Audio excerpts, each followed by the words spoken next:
Саламатсыздарбы урматтуу радио угуучулар. Биринчи радио түз эфирдеги берүүлөрүн улантат. Эфирде Радио Клиника 118 программасы. Студияда Гүлбүбү Үсөнова. Коронавирустун дүйнө жүзүндө кеңири жайылышы бардык ата энелердин тынчын алды. Аларды ымыркайды кантип коргоо керек? Наристени эне сүтү менен тамактандырууга болобу? Бала менен энеде кандай тобокелдиктер бар деген сыяктуу суроолор түшөлтүп жатат. Дүйнөлүк саламаттык сактоо уюму эненин сүтүнүн пайдалуулугун эске алуу менен пандемия шартында энелерди ымыркайды эмизүүгө чакырууда. Ошол эле учурда энелер эске ала турган жагдайлар жана эрежелер бар. Алар кайсылар? Пандемия учурунда эмизүүнүн коркунучу барбы? Эне сүтү коронавирустан сактайбы? Бизге бүгүн түз эфирде пандемия учурунда эмизүүнүн өзгөчөлүктөрү тууралуу эне жана баланы коргоо улуттук борборунун ымыркайлар жана ара төрөлгөн балдар бөлүмүнүн башчысы Сагын Абдувалиева телефон аркылуу айтып берет. Сагын Ташиевна, саламатсызбы? Сиз бизди угуп жатасызбы? Саламатсызбы, Гүлбү. Буга чейинки изилдөөлөрдө азырынча коронавирус менен ооруган энеден балага вирустун жуккан учурлары чыга электиги айтылган. Ошол эле учурда айрым маалыматтарда айтылып атат. Германияда жүргүзүлгөн изилдөөлөрдө эненин сүтүнөн вирус табылгандыгы. Мына сиз дагы адиссиз пандемия шартында иштеп жатасыз. Эмнени байкап жатасыз? 4 айдан ашык убакыттан бери вирус менен күрөшүп жатпайсызбы? Чоң рахмат, Гүлбү. Бул суу бир гана биздин мамлекет эмес, дүйнө жүзүнүн алдында турган суроо. Бирок эми ушундай бирден экиден изилдөөлөр жүрүп атат. Бирок биз айтышыбыз керек, бул эненин сүтүнөн балага вирус өтөбү же өтпөйбү? Мындай изилдөөлөр өтө көп болуп атат дүйнө жүзү боюнча. Бирок биз өзүбүздүн жарандарга, өзүбүздүн ата энелерге, айрыкча эмизип аткан энелерге айтышыбыз керек. Азыр бүгүн дүйнө жүзү боюнча бул тактала элек. Бир-эки ошондой изилдөөлөр чыгып, бир-эки журналдарга, мындай прессага чыгып атат, бирок ал такталыш керек. Себеби ал толук жана өтө көп изилдөө болуш керек. Мисалы 500 изилдөө болсо, ошол 500 изилдөөдөн 250 аялды карайт. 200 аял дагы бул жакта дагы бир группада болот. Ошонун негизинде гана биз айтышыбыз мүмкүн. Мындай 1-2 изилдөөлөр менен биз айрыкча мына илим даражасы менен иштеп аткан, мына күнүгө ошондой ымыркайлар менен иштеп аткан доктурлар аны айтышыбыз мүмкүн эмес бүгүнчө. Анан дагы Гүлбү биз айтып коюшубуз керек, биздин ушул угуучуларыбызга, Кыргызстандын жарандарына, айрыкча доктурларыбызга, ушул эне жана бала тармагында иштеп аткан саламаттык сактоо биздин кызматкерлерине бул такталган гана изилдөө болуш керек. Орусча айтканда доказанный эффективные практики. Негизи бул бизде эң бир чоң борбор, бул Люксембургда, Великобританияда бар. NICE деген ушундай бир изилдөө борбору, National Institute Care Excellence деген. Ошолор бардыгын тактайт. Мына биз дагы ошолордун тактоо гана мындай билимине карап, ошолордун изилдөөлөрүнө карап азыр иштеп атабыз. Жана америкалык балдарды ассоциациясы көп изилдөөлөр жүрүп атат азыр. Австралияда жүрүп атат. Ошол эле сиз айткандай Германияда жүрүп атат. Бүт Европа мамлекеттеринде эң биринчи изилдөөлөр Кытайда жүргөн, ошол эле Уханьдан башталган. Аябай илим изилдөө борборлору көп дүйнө жүзү боюнча. Мен ойлойм, биз дагы ошондой изилдөөгө мүмкүн кошулабыз. Себеби мына биздин эле ушу мамлекетибизде дагы ошондой төрөтүүлөрүндө аялдар төрөп атат. Мына бир мисал, шаарыбызда эле шаардык экинчи төрөтүүгө ошондук деп эсептелип, ошол төрөтүүндө мына бүгүнкү күнгө чейин 300 аял өттү.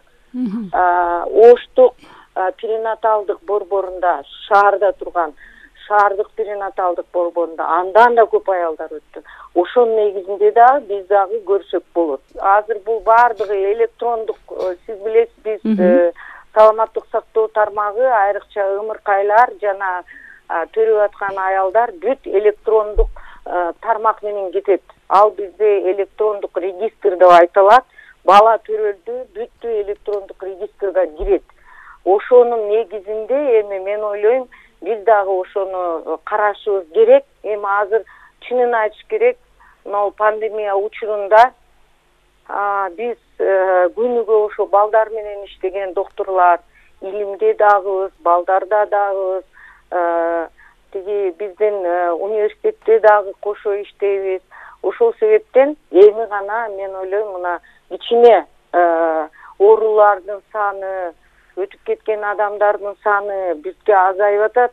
Ошонун негизинде мен ойлойм, эми биз ошону менен иштей баштайбыз. Баланы эмчек сүтү менен тамактандырган эне коронавирус жуктуруп алса, анда эмне кылуу керек? Инфекция балага жугабы? Ушундай учурлар болдубу мына сиздин тажрыйбаңызда мына 4 айдан бери? Мен ойлойм, бул суроону бардыгы эле биздин жарандар бизге бериши мүмкүн. Жана ушул суроонун үстүндө дагы жашап атышат. Эми урматтуу туугандар, туурасын айтышыбыз керек. Бардыгы эненин ден соолугуна байланыштуу, жана бардыгы эненин чөйрөсүнө байланыштуу. Мисалдар өтө көп. Өтө көп.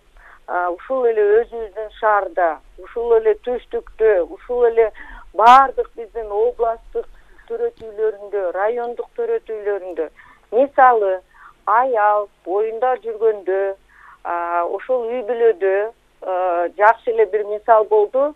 Гүлбү, мен айтып берейин. Мына өзүбүздүн эле шаарда келин төрөткө чейин жанындагы туугандар ооруган. Келин бирок андай эле ооруган эмес. Бирок төрөткө келип, төрөт өзү да төрөбөй, тиги оперативдик жол менен төрөйт, биринчи төрөтү. Оперативдик жол менен төрөп туруп, чыгат төрөтүүнөн. Чыккандан кийин 4-күнчү күнү эле чыгат. 4-күнчү күнү чыккандан кийин изилдөө биз айтып атабыз, мына ковидке изилдөө бир эле ошол вирусту аныктай турган ыкма бар. Ал биз айтып атабыз ПЦР, полимеразная цепная реакция деген. Ал ПЦР ушул таңдайдан жана мурдунан алат, эки жеринен алат азыркы күндө. Эми ошол ПЦРди ал келин чыкканда гана жасайт.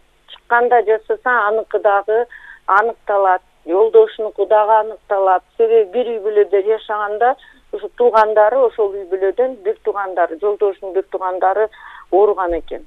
Анан баарынан чыгат. Ага карабай ал үйдө эле баласын эмизе берет, баласын карай берет. Бирок үй бүлөдө бар ал оору. 10-чу күнү бала жакшы эмбей калат, баланын температурасы көтөрүлөт. Ошол себептен ал бала бизге тайнеси менен келет. Тайнеси менен келгенде рентген жасасак, рентгенден өзгөрүү көрөбүз. 10-чу күнү бала. Анан биздин атай ушу улуттук эне жана бала борборунда биздин директор, профессор Камчыбек Аскарбекович Узакбаев министрликтин колдоосу менен биздин өпкө оору бөлүмдү атай ушундай бөлүм кылып туруп обсервация жасашкан. Атай ушундай красный зона жасап, ошол жерде доктурлар, алар гана эмес, башка доктурлар да кошо иштеп, ушундай ооруп келген балдарды, ооруп келген ымыркайларды карашат. Биз ошол жака которобуз. Анан ошол жерден ал бала үйүнө чыгып кетет. Бирок тайнеси менен апасы келбеди. Себеби апасы ошондой дарт аныкталып, апасы үйүндө апасын карап атышты. Ушундай болуп атат. Анан мисалдар абдан көп. Бир эле ушул биздин эле мисал эмес, төрөт Канададагы төрөт үйлөрүндө кайерден аял келет. Аялдын атай биз ошол жанында чөйрө эмне болуп атат, ким ооруп атат. Мүмкүн алар аныктоо үчүн андай анализдер өткөн жок. Бирок ооруп атабы алар. Температурасы, дене табы көтөрүлүп атабы, жөтөлүп атабы, ким ооруду, кандай болду. Ошол эң негизги болуп атат суроо. Кайсы акыбалда ал келин келип атат. Мүмкүн анда дене табы көтөрүлүп аткандыр. Мүмкүн ал дагы өзүн жакшы сезбей атат. Тердеп атабы, же кусуп атабы, же ичегилерине дагы бир башкача болуп кетип атабы же бат эле ушинтип ичегиси да ооруп атабы. Себеби бүгүн биз билип атабыз, бул коронавирус илдети ар кандай өтүп жатат. Ар кандай. Айрыкча эгер бул аялдын бир мурун эле бир өзгөрүүсү болсо, мисалы канттын деңгээли көтөрүлүп кетсе, мына диабет деп атабыз. Экинчи, жүрөгү ооруп калса, мурун эле. Ал келиндин жүрөгү ооруса, же кан басымы көтөрүлсө, же башка дарты болсо, ал келиндин ошо башка дартына жараша акыбалы өзгөрүлөт коронавируста. Демек, Сагынташевна, сиз жогоруда мисал келтирген учур энеден балага жугуп атат да, Энеден балага жугуп атат. Мына биз майда эле биздин ушу дүйнөнүн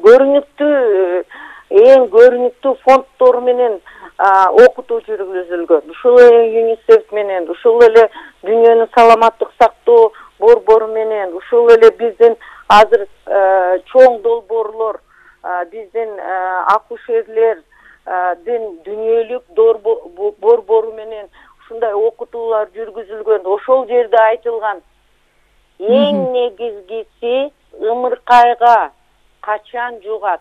Ымыркайга жугат үй бүлөдө. Ымыркай төрөтүүнөн чыгып кеткенде жугат. Себеби ымыркайды оорулуу эне, оорулуу туугандар карайт. Мүмкүн алардын такыр бир өзгөрүүсү жок бүгүн. Мүмкүн алар жөн эле жүрүшөт. Бирок анализди алсак, анализде такталып атат. Биз айтып атпайбызбы бүгүн күлбү дүйнө жүзү боюнча эмне себептен бул пандемия болуп кетти? Эмне себептен көрүнүктүү мамлекеттер токтото албай атат? Себеби ошол дарт вирус бар, бирок такыр клиникасы жок, такыр эч өзгөрүүсү жок адамдардан ушундай көбөйүп кетип атпайбы? Ошол адамдар көбөйүп атат. Эң негизги адамдар. Алар билбейт ооруганын. Бирок ошолордон көбүнчө жугуп атат. Мына биздин кичинекей жаңы төрөлгөн ымыркайларда негизи үй бүлөдөн ошондой адамдардан жугуп атат. Анда айтылган эң негизгиси баланы карап атканда жугат. Себеби ал баланы менен тыкыз байланыштар. Ошол үй бүлө, ошол энеси. Түшүнүктүү. Сагынташевна, мына бул күндөрдү бала эмизүүнүн дүйнөлүк жумалыгы өтүп жатат да. Бул жумалык жыл сайын уюштурулуп келет. Мына дүйнөлүк саламаттык сактоо уюму дагы кеңештерин берип атат. Эненин сүтүнөн ушу пайдалуулугун эске алуу менен пандемия шартында энелерди, ымыркайларды эмизүүгө чакырып жатпайбы? Анан кийин мына эне ооруп кала турган болсо, коронавирус жуктуруп алган болсо, анда бул учурда кандай кылуу керек? Биз эмне деген сурооштарды айтабыз? Силер туура түшүнүшүңөр керек, туугандар. Туура түшүнүшүңөр керек. Эненин сүтү бул ошол эле баланын, ошол эле эненин клеткасы. Туура түшүнгүлө, туугандар. Мына атасы, апасы ортосунан кичинекей бала пайда болгон. Ал бала төрөлдү. Ал бала түйүлдүк маалда жүрдү, 9 ай апасынын ичинде, анан төрөлдү. Сүт деген эненин сүтү. Ошол эле клетка. Ошол эле атасы, апасы ортодо түйүлдүк. Ошонун эле клеткасы кайра балага берилип атат. Эми биз эгер кошумча тамак берсек, ал адам эмес. Ал башка биздин биз айтып атабыз, башка эле сүт, ошол эле уйдун сүтү, ошол эле эчкинин сүтү, ал адамдын сүтү эмес. Туура түшүнгүлө, туугандар. Биз ушинтип айтышыбыз керек баарыңарга. Эмне себептен эненин сүтү өтө пайдалуу?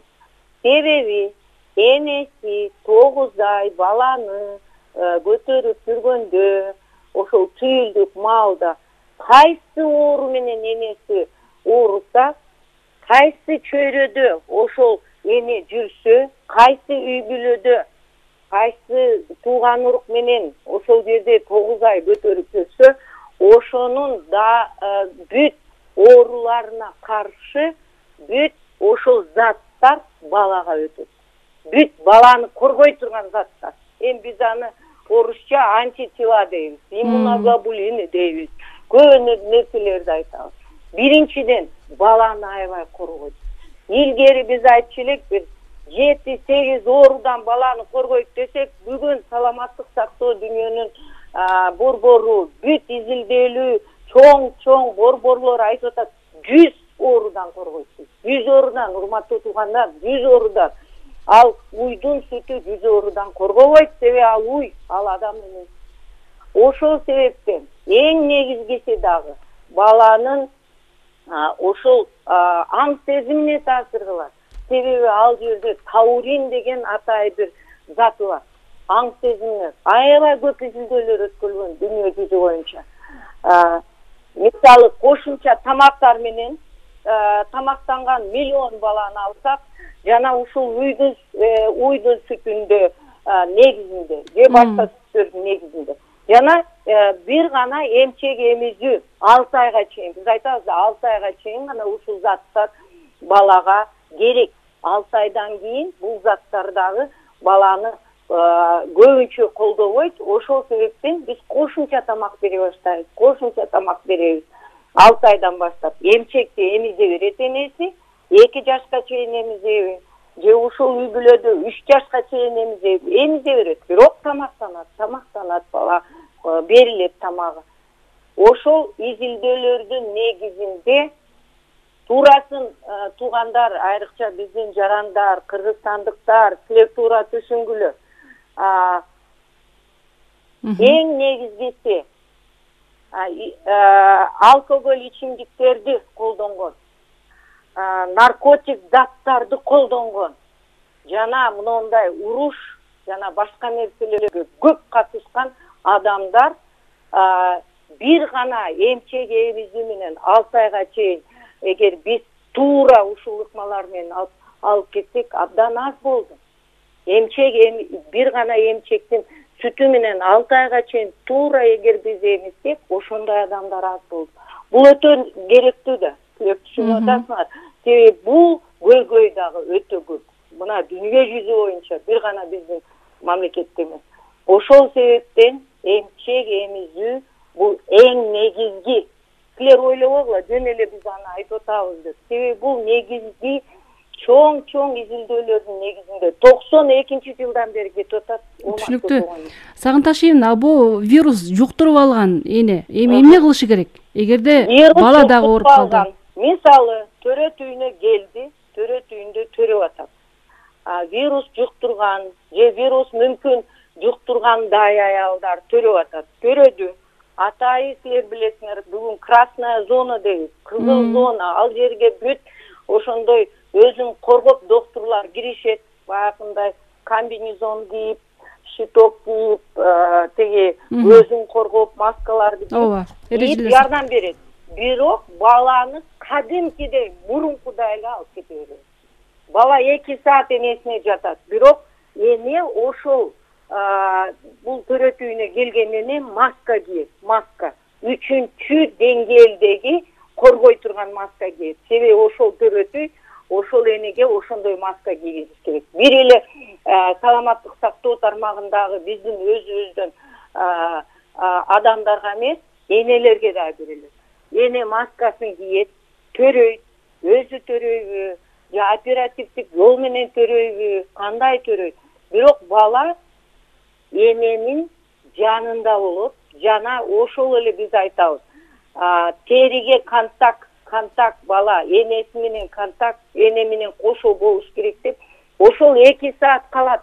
2 саат эненин үстүндө болот бала. Пандемия шартында да ушундай болот. Пандемия шартында дагы. Себеби гүлбү эненин сүтү 1 сааттын ичинде берилет. Эң биринчи уус сүт сиз билесиз. Ал уус сүт биз айтабыз, ал вакцина, мына вакцинация деп айтып атабыз. Ал эң биринчи, ошол эң керектүү нерселер ошо биринчи 5-6 саатта кетет ошол уус сүттө.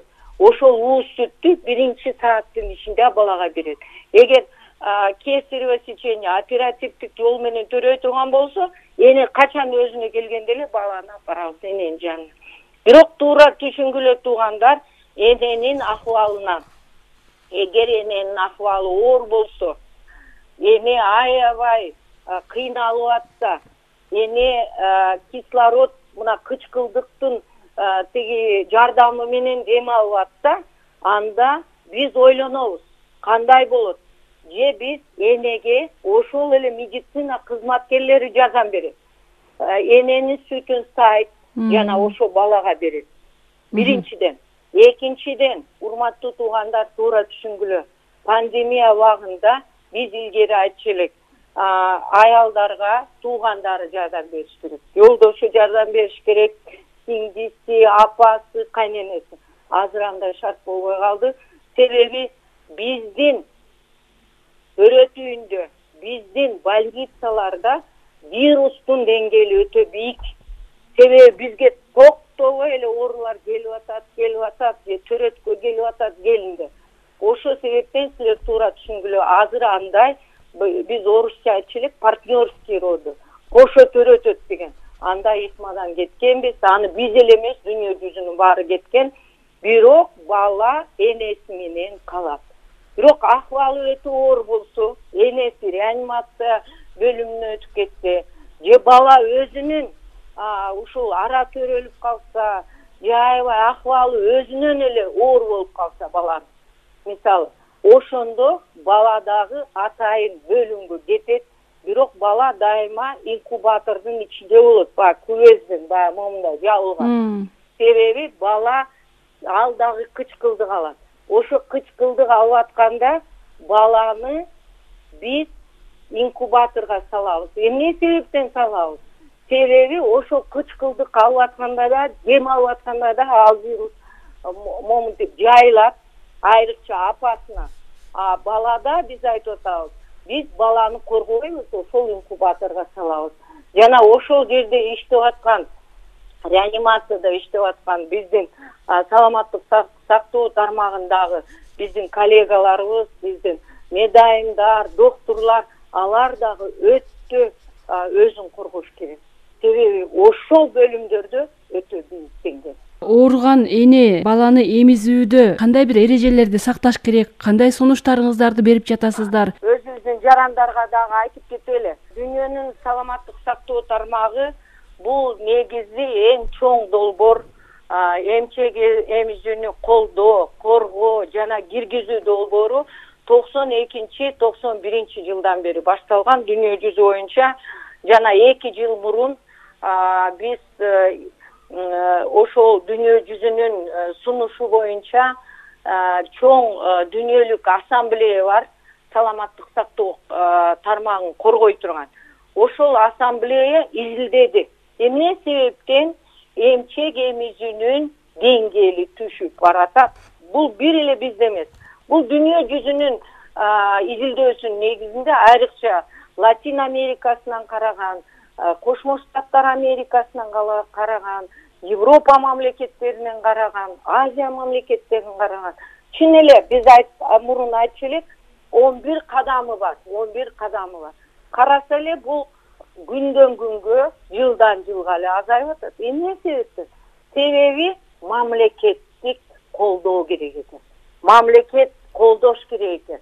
Мамлекет эми чынын айтабыз, бул материалдык жактан, финансы жактан колдош керек экен. Жана ошол эмчек эмизүүнүн азыр мына биз айтып атабыз, 10 эле кадамы калды. Бул сапаттуу болуш керек экен. Мына күнүгө биз эмне кылып иштеп атабыз? Ошол эле төрөтүүндө. Аял келди, төрөдү, аны төрөп атканда жардам берип атабыз. Биринчи сааттын ичинде эмчек эмизүүгө жардам берип атабыз. Ошол сыяктуу күнүгө биздин жасап аткан жумушка кириш керек экен. Ал сапаттуу болуш керек экен. Ошол себептен эң биринчи кадам илгери биз айтчу элек, ушул больницанын, ушул медициналык тармактын саясатыдыр. Ал саясаттан дагы эң биринчи ушул кошумча тамактарды өтө көйгөйлүү, биз айтабыз, код заменителя грудного молока, ушу кошумча тамактарды өтө керек маалда гана колдонуу деп, ошол 11-кадам, биринчи кадам коюп кетти. Эми туурасын айтышыбыз керек, туугандар, 2008-жылы биздин мамлекетте атайы мыйзам бар. Эмчек эмизүүнү коргоо деген мыйзамыбыз бар. Ошол мыйзамда да бардыгы жазылып турган. Биздин мамлекет ушунча дүйнө жүзүнүн мамлекеттери боюнча кичинекей болсо да ошондой мыйзамды чыгарган. Мына жылдын аягында 2019-жылдын аягында ал мыйзамга 75% аябай көп өзгөрүүлөр киргизген. Жана биз айтып атабыз бүгүн кошумча тамактарды керек убакытта колдонобуз. Өтө кичинекей балдар 1500 граммдан дейт. Жана дагы бир эненин ден соолугуна байланыштуу. Илгери биз айтчу такыр колдонбойбуз. Бир гана мына рак оорусунда эне баласын эмизбейт. Азыр биз көбөйткөнбүз. Жана сапатка өтүш керек, мамлекет колдош керек. Мына сол өзгөрүүлөрдү киргиздик. Демек вирус менен ооруган эне дагы баласын өзүнүн сүтү менен тамактандырышы керек болуп атпайбы? Ооба. Эгерде сиздер эмизүү сунуштала турган болсо, анда ооруп жаткан энеге кайсы бир дарылар дагы берилет да, аны дарылап айыктыруу үчүн. Анан сүт аркылуу балага берилип, ага бир кандайдыр бир зыяны тийип калбайбы? Эми Гүлбү өтө керектүү суроо. Биз кайра кайталап атабыз. Энеге берген дарылар баланын акыбалына өтө оор таасир этпейт. Себеби эненин ден соолугуна байланыштуу. Эгер эненин акыбалы өтө оор болсо, анда кошумча тамак өтөбүз. Жана бул баланын акыбалы жакшы болсо, туугандарына үйүнө чыгарып беребиз. Бирок туугандар оорубаш керек. Туугандарды изилдөөдөн өткөрөбүз. Туугандарга анализ жасайбыз. Жана ошо карай турган тууган. Мисалы, кимиси карайт? Эжеси карайбы? Кайынсиңдиси карайбы? Абысыны карайбы? Ким карайт бул баланы үйүнө чыкканда? Биринчиден ошондон анализ алабыз. Экинчиден үй шарты мүмкүнчүлүгү барбы, жокпу, ошону карайбыз. Ошо бир бөлмө бар бекен, эч ким кирбейби экен, кандай шарты бар. Анан сиз туура абдан айтып атасыз, энеден өтөбү балага. Бүгүн бир гана биз айтып атабыз, ушу акыбалы оор энелер эмчек менен эмизбейт, себеби өзүнүн акыбалы оор. Экинчиден ал дары дармек баланын ден соолугуна көп эле таасир кыла бербейт. Эгер мына биз антибиотиктерди бүгүн айтып атабыз, өтө бийик деңгээлдеги антибиотиктерди колдонуп атсак, акыбалы оор аялдарга ал антибиотик берилгенден кийин, эне өзүнө келгенден кийин балага биз атай ошол ичегилерде жакшы сиңире турган биз айтабыз ушундайдыр дарыларыбыз бар, биопрепараттарыбыз бар, ошо ичегиге берилет. Ал бала өзү дагы антибиотик алып атканда.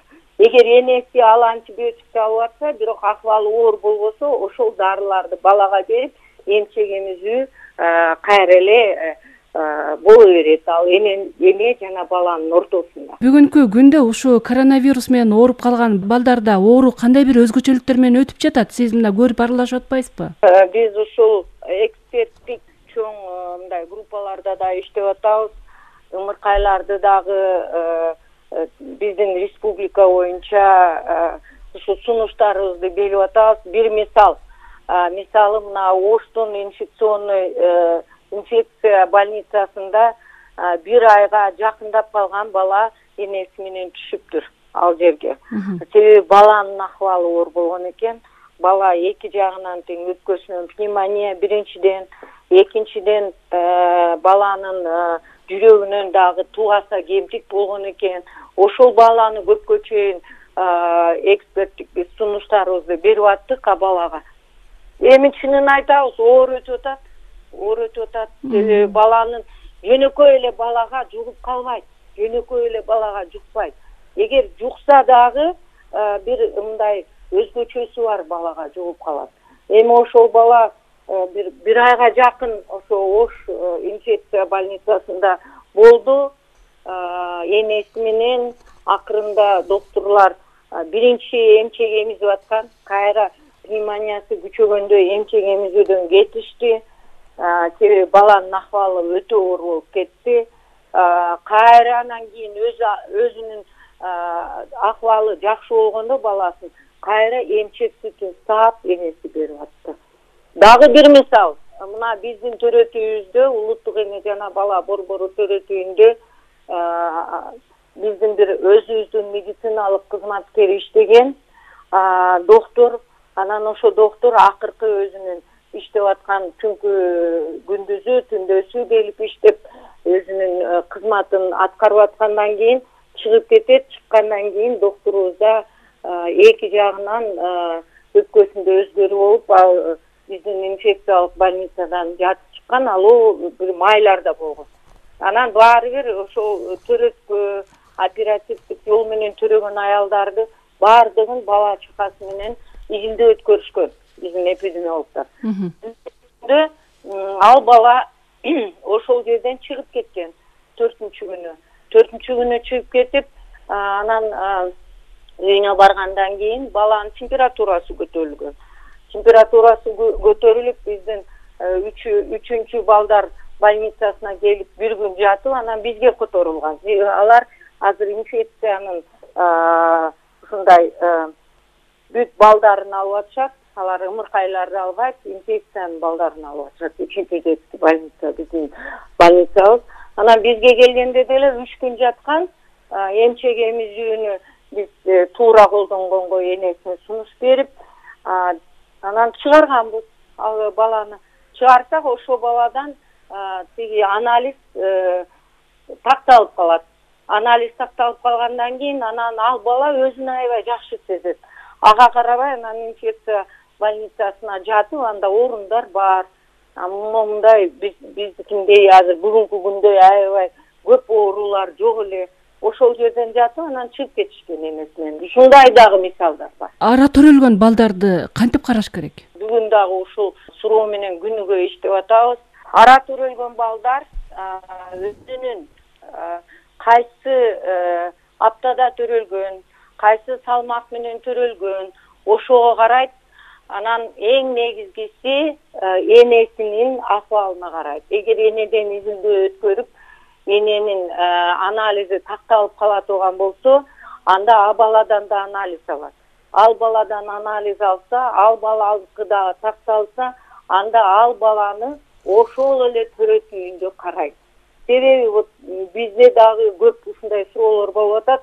Биздин шаарыбызда мына экинчи төрөтүү ошондой аялдарды кабыл алып атат. Ошол себептен ал төрөтүүнү башка төрөтүүнөн энеси эгер үйүнө чыгып кетсе, ал ошо анализ такталса, баланы ал төрөтүүнү биз которо албайбыз. Себеби ал төрөтүүндө өздөрүнүн энелери, өздөрүнүн балдары жатат. Ошол себептен ошол эле төрөтүүндө бир бөлмөнү жаап туруп, ошол бала баары бир ал кичинекей ара төрөлгөн бала баягы инкубатор кулезинин ичинде жатат. Толук коргонуучу өзүнүн бүт коргоно турган биз айтабыз СИС, средства индивидуальной защиты, ошолорду колдонуп, 2 медсестра, 1 доктор, 1 санитарка отуруп билип, ал баланы карап турушат. Мына бизде мисалдар өтө көп андай балдарда. 1500-1300 граммдан ылдый төрөлгөн балдар, 1700 граммдан төрөлгөн балдар, ошентип энелери жана балдары да такталып, бирок ал баланы биз качан чыгарабыз үйүнө? Ара төрөлгөн. Кадимки эле өзүбүздүн клиникалык протоколдор менен карай беребиз. Өзгөчө кароо жок андай балдарга. Себеби силер туура билесиңер, урматтуу биздин кыргызстандыктар, бул вируска каршы дары жок. Бүгүн жок дары. Бир эле вакцина менен, 200 вакцина менен дүйнө жүзүнүн борборлору иштеп атат. Азыр эми ал вакцина качан дайын болот, ал чын эле коргойбу, андай такталган изилдөөлөр жок. Анан ал баланы качан үйүнө чыгарабыз? 2 анализи такталбаган мезгилде. 2 анализ такталбайт. Анализи такталат, 72 саатта кайра анализ алабыз. Мына бүгүн ошондой бир бала бизге которулуп атат, 1480 граммдык. Ал балага 24-25 күн болуп калды. Биз аны кайра карап, биз аны тактап, төрөтүүнөн бизге которулуп атат, өзүбүздүн эле төрөтүүнөн. Анан биз баланы тактап, анан үйүнө чыгарабыз, ал бала 30 граммдан сүт ичип атат. Ушундай бала. Аларды деле сөзсүз түрдө буларга дагы өзгөчө эненин сүтү зарыл да, Эненин сүтү. Балдарды кантип коргоп, кантип сакташ керек? Сиз адис катары, дарыгер катары ата энелерге кандай бир сунуштарды айтасыз? Эми урматтуу туугандар, биз пандемия шартында жашап атабыз. Айрыкча биздин мамлекетте өтө бийик оору жана өтө бийик өтүп кеткен адамдардын деңгээли өтө бийик болуп калды биздин мамлекетибизде. Ошол себептен үй бүлөдө колуңуздан келишинче эч жака чыкпаш керек.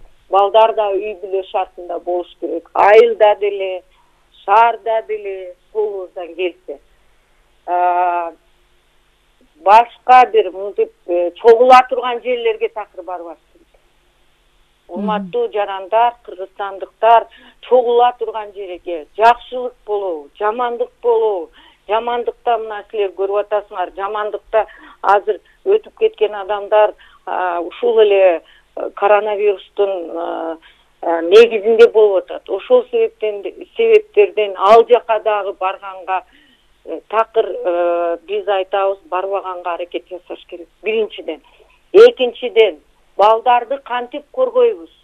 Эгер ымыркай же 1 жашка чейин бала болсо, эмчек эмизүү. Эгер бирөө жарым үйдө ооруп калса, маска тагынуу. Колду жуу. Себеби дагы эле биз кайра айтып атабыз. Самындап жуулган колдон вирус жок болот. Себеби вирустун эң башындагы вирусту коргой турган ушул капкагы ал майдан экен. Май. Ошол себептен биз колду тамындап жууганда вирус жок болгонго биз шарт түзөбүз. Эгер көчөгө чыгып кала турган болсок, ошол эле балдар менен мүмкүн чыгып кала турган болсок, бири-бирибизден 2 метр аралыкта болушубуз керек башка адамдар менен. Себеби мына эң акыркы изилдөөлөр ошол эле Люксембургда айтып атат, бир эле жөтөлдө эмес, бир эле чүчкүргөндө эмес, жөн эле дем алуудан өтүп атат. Урматтуу туугандар, жөн эле дем алгандан өтүп атат. Ошол себептен биз билбейбиз, мүмкүн ал адам ооруп атат, мүмкүн оорубайт, мүмкүн жакшынакай болуп жүрүп эле анализи такталып атат. Биз билбейбиз. Ошол себептен мына көрүп атасыңар, дүйнө жүзү кантип иштеп атат. Ошол эле Австралия, ошол эле Европа. Карантин киргизип атат. Үйдөн бир адам көчөгө чыгыш керек деп атат. Бир эле адам тамак алып келгени, көчөгө бир эле адам чыгыш керек деп атат. Изоляция деп атат. Анан кичинекей балдар үйдө болсо, 1 жашка чейин, колдон келишинче дагы кошумча мүмкүн витаминдерди бергенге аракет жасагыла. Урматтуу кыргызстандыктар, Кыргызстандын жарандары витаминдерди берип, баланы мен ойлойм, азыр биз кышка, күзгө даярдашыбыз керек. Өзүбүздүн балдарыбызды, өзүбүздү колубуздан келишинче ушу тамак ашты өтө мына кайра биздин саламаттык сактоо министрликтин, биздин борборлордун жетекчилери кайра айтып атышат. Тамак ашты туура пайдалануу. Мына жер жемишти туура пайдалануу. Бардык тамактарды туура пайдалануу. Аябай суюктукка көп көңүл буруу. Бир күндө ушу суюктукту көп берүү балдарга. Компот жасайбызбы? Кандай бир сокторду беребизби? Балдарга дагы ошондой мындай көзөмөл болушубуз керек. Өзүбүз дагы, балдар дагы. Рахмат Сагын Ташиевна, убактыңызды бөлүп бизге маек куруп бергендигиңиз үчүн сизге ыраазычылык билдиребиз. Урматтуу радио угуучулар, биздин бүгүнкү программабыздын мейманы эне жана баланы коргоо улуттук борборунун ымыркайлар жана ара төрөлгөн балдар бөлүмүнүн башчысы Сагын Ташиевна Абдувалиева болду. Бүгүнкү программабыздын жүрүшүндө биз ымыркайларды эне сүтү менен тамактандыруунун өзгөчөлүктөрү тууралуу сүйлөштүк. Программаны мен Гүлбүбү Үсөнова алып бардым. Сак саламатта болуңуздар, оорубаңыздар.